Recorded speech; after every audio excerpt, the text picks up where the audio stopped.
Wow. That's just wow. Here we are, episode 12, the continuation of episode 11, but we are at the end of season 1, which has been like a journey. Yeah. And I would have to say, yes, we did plan a little bit, but it was more so it took on a life of its own. And I'm very, very proud, one, to have you guys here with me, Andre Early, and also experiencing this along with us. So thank you once again. We're going to, of course, we're going to pivot from the previous topic, only because consistency is still a key word, right? But as we look at what we're trying to do, where you guys are in your careers right now, it's all about becoming the leader that you guys have become, right? And at the end of the day, you still are leaders, right? Absolutely. So, leadership starts with you. And I'm going to start off, for some odd reason, my right hand right here, who likes to push me, I'm going to start off with Solo.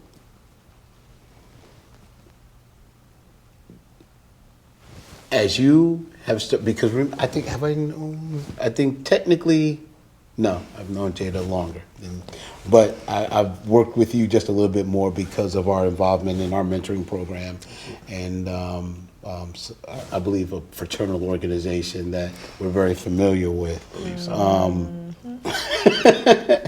How did you become the example and not just following one? I believe it started at a very young age. I was always encouraged to be a leader, not to be a follower. That's messaging that I would hear every day from my mom, my grandparents, my father. Be a leader, don't be a follower. If they jump off a bridge, are you gonna jump too? No, They love that one. that doesn't make any That's sense. a standard. That's a standard in all of our families. Yes. So I think just that consistent messaging is probably where it began, but it didn't really manifest in any actionable way until actually this gentleman here was a big inspiration for me. Okay. Barack Hussein Obama. I remember one Halloween after the year he won, I believe, or the year after, I can't recall. I dressed up as him for Halloween. I went around. I just had like a blazer on. Like, oh, who are you supposed to be? I'm Barack Obama. I was a young kid. I was maybe 3rd or 4th grade. But just being able to see at the highest levels that there's someone who looks like me leading the biggest country in the world, not the biggest, but one of the most powerful countries in the world, was definitely a shift. And I began thinking, hey, like, why can't I be president? Why not me? It's definitely doable. So I feel like from early on, I always wanted to be a leader. I always wanted to be someone that people look towards and give guidance, direction, but lead by example, not by just directives. So that's kind of where it started when I was young. I always knew I wanted to be a leader. Then I began, as I got older in high school, I joined a mentorship program that you were a mentor for. I believe I joined that probably 7th or 8th grade. And through that, I met leaders that looked like me in my community, black men who were doing amazing things across the spectrum in every field of human endeavor. Go figure. And it was just inspiring to see that. And they taught about, we had a bunch of different tenets, but leadership was definitely one of them, and just gave actionable strategies, gave guidance, mentorship, and just helped me come up and grow, not just me, but all of the young men in the program grow into leaders, encourage us to take leadership positions in the organization. So I took a number of positions. I eventually became president, where I led there for 2 years. And I just think just that consistent idea of being a leader and consistently trying to take leadership roles, whether that be in clubs in school, on teams, in sports, in extracurricular organizations, it's just something that I always was comfortable doing. And whatever skills that needed to be built around to support what it takes to be a leader are the skills that I prioritized developing. So for me, it was at a young age. That's when I began my journey to becoming the leader that I am today. Okay. All right. JR. I would say, I want to start by saying probably leading by example is something that's probably my leadership style, by example. And I think for a lot of leaders, leading by example is how you kind of, get or become a leader. Because going back to the last episode, once you build that consistency, once you build that trust in yourself and you're consistent, people start to see that. And you become the example. And so that's kind of how I started. And then once I realized, people are kind of watching me, people are looking at you, people want to follow in my footsteps. They kind of, one gave me a sense of, I want to say pride in me being true to what I believe in, me going through my own process, me running my own race. That kind of gave me a sense of pride. And now that I had known people were watching, I wanted to just keep it going. So I would say leading by example is my leadership style, and that kind of started from an early age. And once I knew that people were watching me, I just kept it going. Okay. All right. I have a question for the ladies. There was a comment that was made on one of the episodes. Actually a response. The person is an educator down in the DMV area, right? And he said, hey, would it be possible to have some of your guests come down and speak to my kids? Because a career for us, or there is an opportunity to support yourself in a career that's not related to entertainment or sports, right? So my question for the ladies is, how do you lead when some systems don't see or celebrate you? I think that's a really good question, because it ties to Solomon's piece about, crediting a lot of his growth in leadership with being able to see Barack Obama tangibly. But to your point of the question, if you don't have that sort of visual reflection, or you don't have systems that support you, you almost have to do it for yourself and lean back on the laurels and the, characters and values that were taught to you by your family and your community, and that intrinsically that you have, to be able to do it and to persist even if systems aren't celebrating you.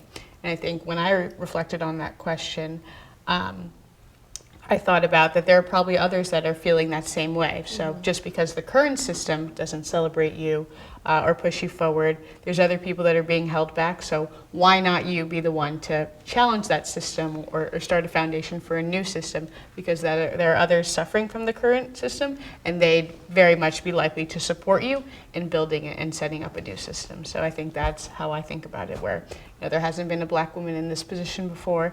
Doesn't mean that there can't be. There's no reason I'm not qualified. So let me, set that example, or let me, remove one barrier so that the next person before me, could be the first.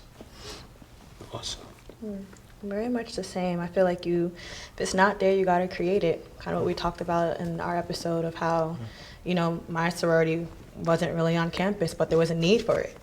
So putting myself in those meetings, talking to other ladies that I felt were just as qualified as me to join. And then, it did take a good 3 years for it to happen. But when it did happen, it just opened up so many doors for us, and it just allowed for more representation to be utilized at my university, allowed for more Black women to feel as if they can actually do something on campus outside of what everybody else is doing, or having to conform themselves to fit into another group just because they want to do something to feel special or something like that. So I think, again, if there's something, and as we know, Black people, a lot of things, we're still hitting the first for a lot of the things that we're doing, and we're still breaking a lot of glass ceilings. So I think for us, I don't think a lot of us are not too worried about what other noise is going on. I think we're more worried about how we perceive ourselves and what we're going to do to continue to build ourselves up, so people behind us don't feel like they have to go through the same things that we went through. Yeah, I hear you. I'm still, even in this time, in 2025, I still get kind of in my feelings when I hear, the first to do this. And I'm like, it shouldn't be the exception, it should be the norm. Qualified individuals should be able to, aspire to lead and to achieve a level of success, no matter, but nonetheless. So that ties into the next one. What type of mindset shift had to take place in order for all of you to realize the leadership that was, I would have to say, already within? When I saw the question on the email, the first thing that came to mind was my sophomore year. I became the president of the NTNW chapter on my campus. Okay. And usually a sophomore doesn't become president because you need other leadership positions in order to get there. But the president at the time felt like I fit the leadership qualities to lead the organization. And I did for 2 years until I felt like it was my time to let somebody else move on. But that was kind of the mindset and the shift where, back home in Greenberg, I'm one of many Black women. Where you go to a PWI campus, you're one of few. So in order for me to have that leadership opportunity on my resume already as a sophomore, so when I applied to externships or when I was applying to scholarships, that piece already on there allowed me to do a little bit more than I would if I didn't have that opportunity. So I feel like that definitely shifted my mindset from here on out. And I've had other president positions within the organizations on my campus. Or just tried out for different organizations or different leadership positions in organizations where I felt like I may not be as qualified, but her seeing that in me only as a sophomore, really as a freshman, going into my sophomore year, really shifted my mindset that all the work that I've done up to that point is being seen, is being heard, and that I'm probably more qualified than I give myself credit for. Okay. All right. One thing that I always think about is similar to a previous question you'd asked is, how do you know when you're ready? And I think it's a very difficult question to answer. And a lot of times you won't know until you're thrust into that role. Absolutely. So a lot of times what you'll see, similarly to your story, is people get tapped for things or people get pulled into roles. And that is how they get their start in that leadership position. So I think we've talked about this idea of self-trust when that, and not everybody is blessed in the same regard where they have the network to be tapped and pulled. But if that does happen for you, trust yourself, trust your consistency, trust the work that you've put in, that you are ready. If someone else sees it in you, then for something you might not even see in yourself, there's probably a reason, right? You have been putting in the work, putting in the hours, putting in the time. But another thing that I believe sometimes is a fallacy of leadership is that you go from follower to now you're the leader. And now you have to, while yes, you might be leading, you might be responsible for those who are looking to you for guidance, strategy, results, etc., directive, etc. You are not just a leader. You can also still be a follower. Like, I believe in the concept of lifelong learning, right? Even as a leader, you should still be looking to other leaders Absolutely. and learning what you can in all these different spaces. You're not only a leader. Now it's even more important for you to listen and learn from not only those who are other leaders who are now your peers or people who aren't necessarily yet your peers, but you're a leader, but also listen to your constituents as well. You have to, no matter what position you're in, you always have to be listening and synthesizing information to make whatever you're doing better. So that's one thing that I would say that people think about leadership that is not necessarily true. You're not only a leader, you are also a listener, follower in some senses. You have to be everything. The quote in my household was, don't be a follower, be a leader, but if you're going to follow, don't follow blindly. Like, be okay to ask questions. Like, just don't go with the flow. Like, you can follow somebody, but be okay with, like, speaking up, be okay with kind of, you know, shifting their direction at times, but still letting them lead, but also being comfortable following their vision while also attaching your vision to it as well. Absolutely. You gotta know what you're. I like getting that. into. Yeah. I like that because I do have tendency to. Don't steal all my quotes, please. Because you like the other quote I had, and I feel like you're going to start using it. It just turned right over. I'm not even hearing from that side. Leave it to Jada. Just to. Not too many people can shut me down like that, but that's okay. All right. Welcome. Thank you. Appreciate you. I liked both of those answers, and those are really good shifts that I'm like thinking of and how they apply in my life as well. But I think when hearing the question, what I immediately thought of was sort of the shift of like, oh, somebody else will do it, someone else can be the leader, they'll step up to, no, why shouldn't it be me to raise my hand first? Or what I'm thinking, probably no one else is thinking the exact same thing, and even if they're thinking something similar, there's value in us collaborating and me still sharing my opinion. So I think as I was on my leadership journey, I realized, you know, I can be the first one to speak up, to share my idea, because if I don't, if I hold it to myself and let a whole meeting go by and I don't share my opinion, or, you know, we collaborate on an initiative and I don't share my piece, yes, we could still achieve something, but it won't be, you know, the optimal outcome without me putting in my input and, you know, the collaboration and building conversation that can come from that. So I think the mindset shift is don't sit and wait for someone else to do it, hope that opinion comes out. Be comfortable, be brave, being the one to, you know, raise your hand, share what you're thinking, and put yourself out there, because it is really for the betterment of the entire group, organization, whatever you're working towards. Yeah, I would piggyback kind of on everybody's answer. I think for me personally, you know, I built that credibility with people. I led by example. So people, they feel me, they see me, what I'm doing. But I think the next step was, and still is, kind of, sort of, is they need to hear from me as well. So leading by example is just kind of one portion of leadership. Every leader kind of sets the tone. Every leader leads or sets the tone for the group. But I think then, for me, the next step is they also need to hear from me as well. So yes, you're the example. Yes, you know, you're leading the path, leading the charge. But we also need to hear from you. Like, what's your opinion? What are you thinking? Where are we headed? I think that's probably, for me, and I think a lot of leaders, getting that intact and having that kind of three-headed monster of hearing from you, seeing what you do. That combination is kind of makes the perfect leader. Well, not the perfect leader, but a great leader. Great. Okay. And here's something I want to quickly ask your guys' thoughts on, or hear your guys' thoughts on. It's based on something Imani said. What I noticed in those formative years, I went to public school, so sometimes I feel I can only speak towards the public education system.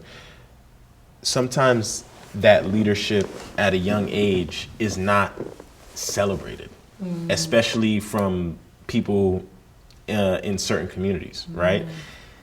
I remember as a kid, I was always the first to raise my hand in class.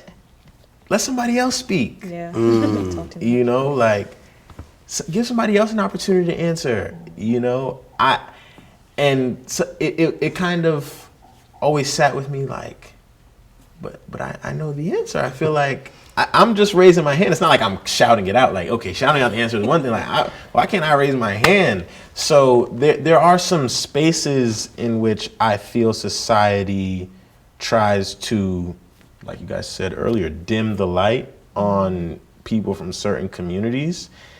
And I kind of want to hear your guys' opinion on that. I think just because it's not being celebrated or talked about doesn't mean people don't kind of expect that. Going back to your example, like if you're the kid that always raises your hand, you know, a question comes and nobody knows the answer to, people gonna turn their heads and look at you like, Solo, like, what you got?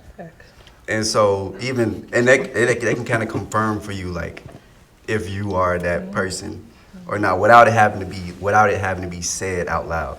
It's like, if that's the expectation, then you clearly are the trailblazer, the leader, in whatever that aspect is, just for the purposes of the example.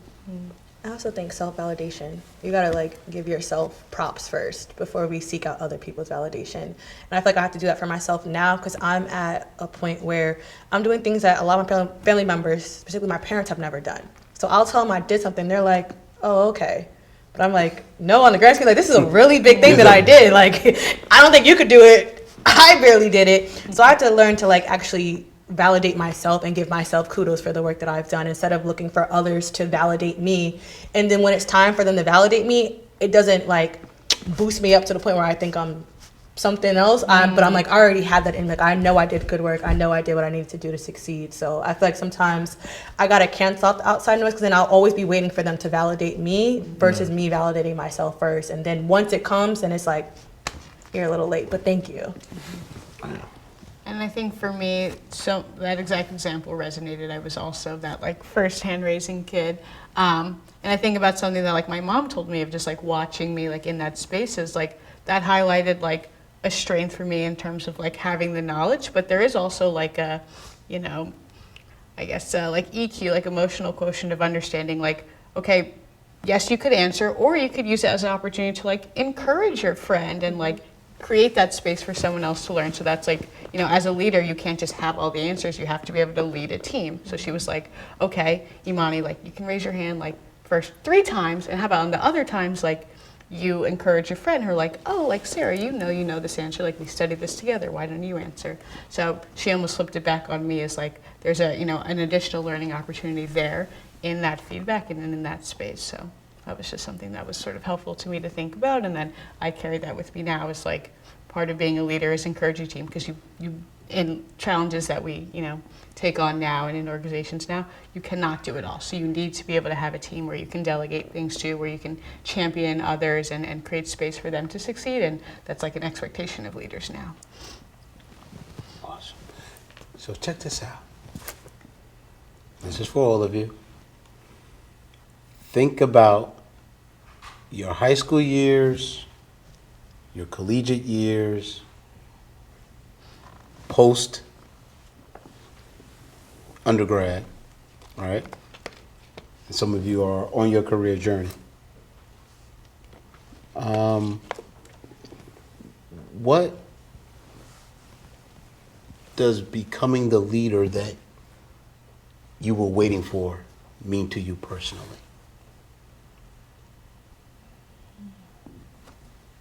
I can take a stab at it. Stab. It means a lot. It's almost surreal at times because I had a lot of mentors who I looked up to, and in my high school years, these gentlemen were much older than me in the extracurricularly. But when I got to college, I believe I gravitated. I was in a mentorship program, a pre-freshman mentorship program called STEP. It was a Wharton program, and there were STEP mentors. It was a peer mentorship model, and the mentors were upperclassmen, you know, sophomores to seniors. And I immediately gravitated towards a few of them, and I realized early that, you know, these people not only have been where I've was, but were just there very recently. And but they still seem, you know, to have grown so much since then. So I'm like, okay, these are the people that I need to tap, or that I need to listen to, because they, for the reasons I just outlined, they've been there and they've been there recently. So when I was applying for some of the internship programs, when I was even looking for stuff to apply to, I kind of just got from them, okay, what are you apply to in this industry that I'm interested in? All right, let me apply to these companies. They would send me their applications that they use, the resume templates, everything was kind of, it was very communal in a sense, because we all shared these resources, but I was looking to those who had just like done it and also done it successfully. So once I crossed that line into that position, like literally right after freshman year, I became a mentor for this program. I just noticed the same things, but from the other side. And it's different. Looking at it from the other side, it's like, these kids really look up to you because for the same reasons that I looked up to my predecessors. And it just means a lot to be able to share and give back and reach back in the same way that was done for me, because it was done for me. So it's very important to me that I do it for others. Awesome. That's great. Anyone else? I think for me, that question makes me reflect on the what I wish I had piece, because I was fortunate to benefit from so many different mentors. But I think in those stages that you talked about, high school, college, I always felt the need to be so buttoned up, have a clear plan, have an idea of exactly what I think I need to ask them for, just come very polished to be almost deserving of their time. Which definitely, anytime you approach or having a conversation, you want to, be intentional and respect their time. But I think that's something that I try and do is double click a little deeper, let folks have a space to work things out together, really position myself as a mentor where they can ideate on things. You don't have to know exactly who you want me to connect you with or exactly what program you want a referral to, but we can talk and just have a space to help you figure things out. And I think that's definitely something that I wish I had a little bit more in my mentors that helped me get to where I am today. So that's something that I try and definitely really intentionally do with folks that I talk to and mentor now. And Imani and I were talking about this off camera about me going through that identity crisis, because I'm where I've always dreamed of being. So the fact that it's tangible now, it's very so real that now that once I get a position, I can do all that I want to do, really build the legacy that I want to build, give back to the community the way I want to.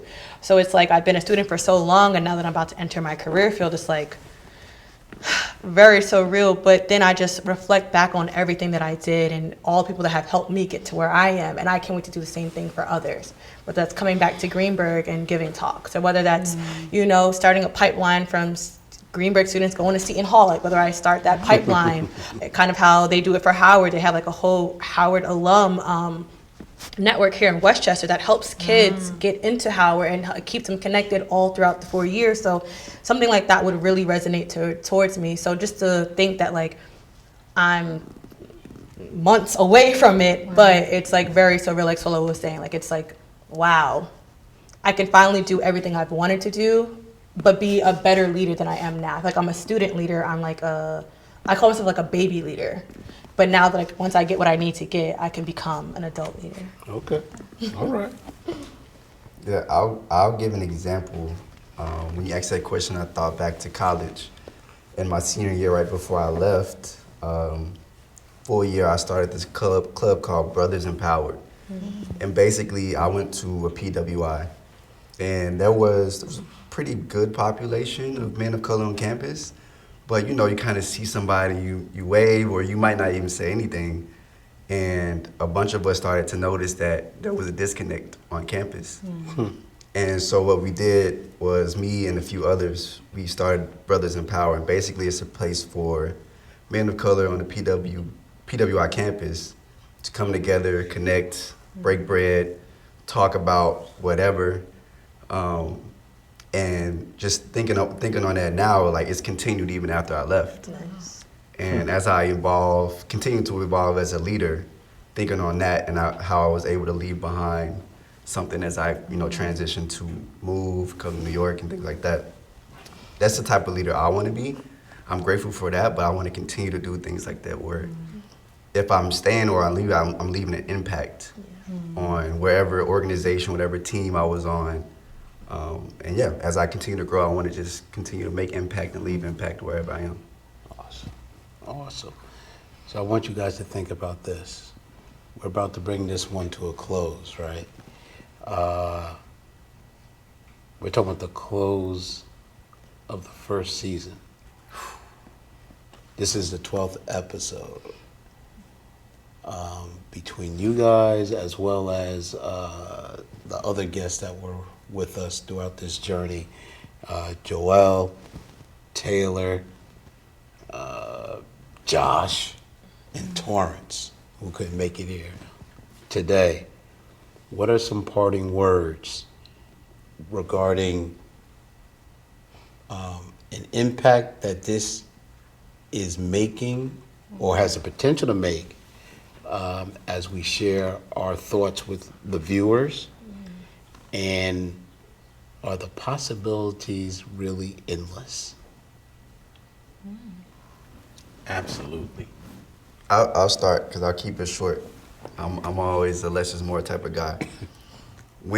I'll leave some parting words. When looking to be consistent, when after a goal, I would say two things. One, whatever you're trying to do, whatever habit you're trying to build, make it easy. Just the gym, for example. Leave your clothes by the door, have everything ready so you can wake up in the morning and go. Or on the opposite side of that, if you're trying to let go of a bad habit or get rid of something, make it hard. Like, let's just say you want to stop drinking. Like, don't have any liquor in the house. Make it very hard. Whatever you can do to make it hard. Make the bad habits hard to do. So I would say make it easy, make it hard. Those are two things I would say. Make it easy, make it hard. I like that. I like that. I think for me, it's just recognizing the power in conversations like this, like in talking through your goals and strategies to be consistent, frameworks that can help you succeed with peers. I think people always think I need to look at someone 10 years older, more advanced in their career, but if you look to those left and right, they're at the same stage, approaching the same challenges as you, even if they're in different fields or in that same sort of challenge stage. I think there's so much power in having conversations like this where you're ideating and talking through things with folks, on your same level. So my fellow panelists have given me so much to think about. I've have a whole internal note of things I'm gonna reflect on after this. So I feel have these kinds of conversations and set spaces like this for you in your own life. Absolutely. And I think that builds on the topic of network we've talked about, the topic of community that we've talked about, and the topic of honest conversations that we've talked about. And all of those, for me, similarly to Imani, are where the power lies. There's such a wealth of information, such a wealth of knowledge, such a wealth of opportunity that it lies in your own community, and you kind of just have to tap it, right? I believe there's so much to be said in the idea of transparency.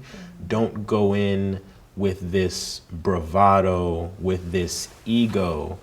You want to go in, be open, be honest, be willing to listen, and be willing to learn, be willing to absorb, because that is when growth can happen, right?